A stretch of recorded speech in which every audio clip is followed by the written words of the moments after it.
How do you create a new project in Unreal? If you have any fab assets, you can create a project if it's an environment. For example, this gallery is an environment, so I can create a project. I can also launch Unreal and then create a new project. In this particular case, I'm going to launch Unreal Engine 5.5.4.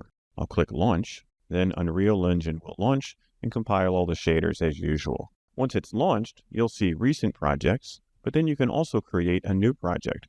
For example, games, film, video, and live events, architecture, automotive, and simulation. All of these have different presets that may be helpful for your particular project. In my case, I want to create a games project that's blank. I can label my project and then click Create. Unreal Engine will now launch, and then I'll have my project open. You can have many different projects in Unreal Engine, and you can have projects that have different versions of Unreal that they're using. Once the project is launched, you can see that I have everything that I need. If you are installing specific plugins, often you need to put those plugins in a plugins folder inside your project folder.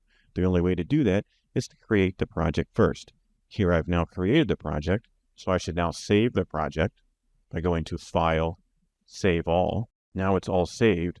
Now I can close the project, install any plugins I need to install into the plugins folder, then reopen Unreal Engine to be able to use those plugins. Hopefully this allows you to create a blank project and save it in Unreal Engine.